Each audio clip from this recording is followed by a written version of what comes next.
Bom, e vocês outro dia acompanhavam, né, na programação da Rede CBN, um pequeno comentário do comentarista de rede, Luiz Fernando Corrêa, doutor Luiz Fernando Corrêa, sobre herpes zoster, né? E a gente recebeu tanta mensagem de ouvinte, né, falando sobre herpes zoster, que a gente sugeriu trazer para o local também. A gente vai tratar desse assunto agora. A minha convidada é a doutora Ana Carolina de Torres, ela é médica infectologista. Doutora Ana Carolina, seja bem-vinda. Oi, bom dia, muito obrigada. Eu é que agradeço. Herpes zoster, e eu acho que o fato até mais recente é de que a vacina ajuda a prevenir a demência, não é isso? Na verdade, a vacina ajuda a prevenir as ocorrências do episódio de herpes zoster. O que acontece é que o herpes zoster pode ter algumas sequelas, né? Seja dor neurológica, pode estar associada à demência, como mostrou um estudo recente, e até AVC. Então, prevenindo o zoster, a gente acaba também prevenindo essas sequelas que a infecção pode causar. Uhum. É um vírus? É um vírus. O vírus do herpes zoster é o mesmo vírus da catapora. Sabe quando a gente tem a catapora lá na infância? Mesmo que de forma com muito poucos sintomas, ele acaba ficando alojado em algum ponto do nosso sistema nervoso, né? Fica incubado. A maioria das pessoas consegue controlar com a própria imunidade esse vírus e nunca vai manifestar o herpes zoster. Outras pessoas, pode ser provocado por uma doença, um período de estresse, pode manifestar ele numa fase tardia e aí ele volta como herpes zoster, que muita gente conhece como cobreiro popularmente. Cobreiro, porque ele se manifesta na pele como se fosse um cobreiro. Exatamente. Ele, na verdade, tecnicamente, ele segue o trajeto do nervo, né? Como ele está lá alojado, incubado nesse nervo, na hora que ele reativa, ele vai reativar e inflamar todo o nervo. Então, ele faz uma faixa no corpo, aquela, geralmente no tórax, mas ele pode dar em qualquer parte do corpo. Entendido. Mas não é o cobreiro, é a herpes. É a herpes. O nome popular, as pessoas chamam de cobreiro, mas é o herpes zoster. Aham. E dizem que a dor é absurda, verdade? A dor é insuportável. Tem paciente que não consegue vestir a roupa de tanta dor que sente. Alguns casos, a primeira manifestação, inclusive, é a dor. E dói tanto justamente porque ele acomete o nervo e acaba inflamando. Então, é uma dor realmente alucinante, alguns pacientes descrevem. E é controlável com medicamento ou não? A gente consegue controlar com alguns medicamentos, não são os analgésicos comuns, né?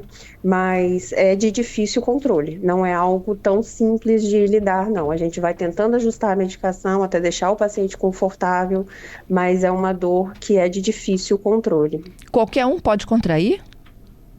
Qualquer um pode contrair. Se você não for imunizado, né? Para catapora, as crianças mais jovens têm essa vacina já. Se você já teve em algum momento o vírus da catapora, você pode sim desenvolver o herpes zoster. Que curioso, né, doutora? Porque a gente fala assim, se eu já tive catapora na infância, eu não pego mais catapora na vida, não é isso que a gente dizia o legado? Isso. E não pega. O problema é que volta como herpes zoster, né? É. E assim, eu tô livre disso, mas não tô livre da herpes zoster. Não tá livre do vírus, né, que pode voltar a manifestar. E quem nunca teve catapora, não tem herpes zoster? Não desenvolve herpes zoster. Geralmente, quando você tem o primeiro contato com o vírus, a manifestação que vai ter é de catapora, que é a infecção generalizada. Se você olhar bem, a lesão da catapora é a mesma lesão que é provocada no herpes zoster. A diferença é a distribuição. A catapora vai no corpo todo, generalizada, enquanto que o herpes zoster fica restrito ao trajeto do nervo. Uhum. E como é que a gente trata isso? O tratamento é com antiviral e junto também o controle da dor. O quanto antes a gente inicia esse tratamento antiviral, maior a chance de não deixar nenhuma sequela. A sequela que eu falo é a dor, porque a dor ela pode persistir mesmo quando o vírus já parou de estar ativo. Então, é por isso que é tão importante a gente saber identificar e já iniciar o tratamento, para evitar as sequelas do zoster. Uhum. E ele volta? Quem teve uma vez vai ter várias outras vezes? Pode ter. Não é tão comum que tenha uma recidiva em menos de 6 meses, mas ela pode, porque o vírus não vai ser eliminado.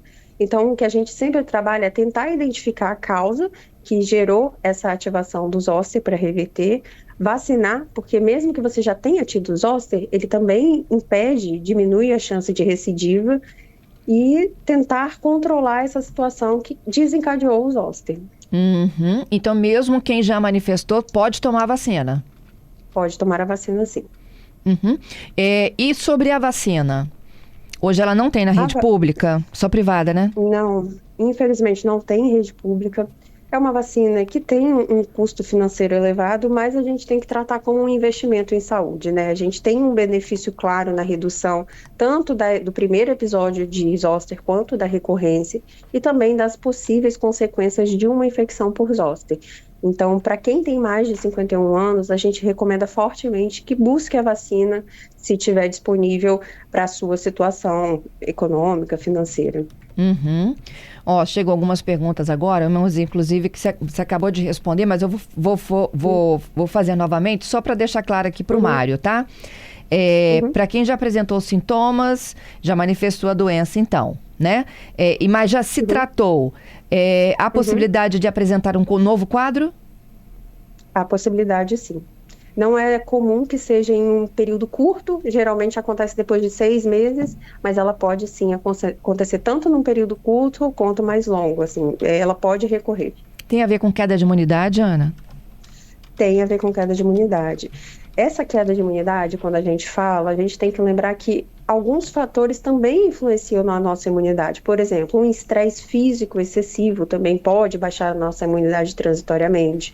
Um estresse emocional também tem esse efeito na nossa imunidade, além de alguma doença específica, por exemplo, um HIV não tratado, um tratamento oncológico, todas essas outras doenças, diabetes não controlado, tudo isso pode baixar a imunidade e fazer manifestar o zoster. A partir de que idade a gente vacina? A partir de 51 anos. Antes disso, teria que ser muito particularizado, sabe? Da condição clínica do paciente, qual que é a comorbidade, qual que é a frequência que está acontecendo. E aí, sim, passando por uma avaliação de um especialista, é possível indicar menor que isso, mas de maneira geral, acima de 51 anos. São 2 doses? 2 doses. E o intervalo é de quê? De 1 mês, 3 meses? 2 meses. 2 meses? Idosos se vacinam? A pergunta do Gerson. Sim, a recomendação é acima de 51 anos, né? Então, idosos se vacinam também, mas todos em rede privada. A gente não tem pelo SUS. Vale o investimento, o que você me disse? Vale. É um investimento em saúde. É uma vacina que a gente sabe que não é tão acessível para a maioria da população, mas considerando o impacto que tem na vida do idoso, a possibilidade de uma sequela, associação com AVC, a gente recomenda fortemente que tente alguma forma de viabilizar a aplicação da vacina. Por que associação com AVC? Porque o vírus, ele fica, como eu disse, ele está incubado no nosso sistema nervoso central. Então, quando ele ativa, ele faz uma inflamação. É como se todo o cérebro irritasse. Tem associação também pela dor, por a dor ser muito intensa, pode fazer um pico hipertensivo e causar AVC, mas tem uma associação direta entre a inflamação que o vírus promove no sistema nervoso central e AVC. Entendido. É porque eu estou fazendo isso porque tem uma pergunta aqui da Paula. Quem tomou a vacina, se pode ter um AVC? Não pelo zoster, né? Mas pode eventualmente ter um acidente vascular cerebral. Porque o AVC é uma doença neurológica, né? Pode ter associação com o vírus do zoster. Não protege de AVC de maneira geral, mas do risco que o zoster faz aumentar o AVC. Mas não é, por exemplo, um efeito da vacina? Não, o objetivo principal da vacina não é prevenir AVC, é prevenir a ocorrência do zoster.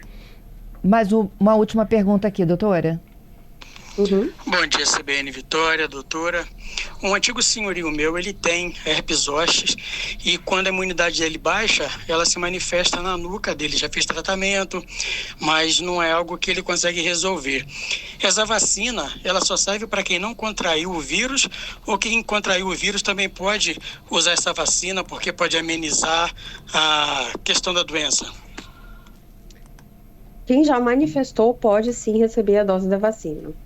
A gente recomenda que dê um intervalo entre a ocorrência da doença e a vacina para evitar efeito colateral e aumentar a eficácia da vacina, né? Um intervalo de pelo menos 6 meses, mas em alguns casos pode ser de 2 meses, isso tem que ser avaliado por um médico, mas é recomendado sim que ele se vacine para o zoster. Reações à vacina?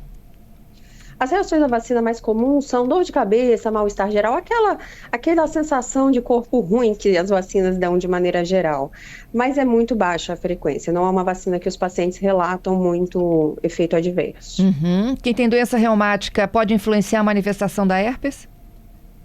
Doença reumática é algo que pode baixar a imunidade, então pode sim ter um risco de herpes um pouco mais aumentado. Entendido. Doutora, muito obrigada, viu? Bom dia. Obrigada, bom dia a vocês.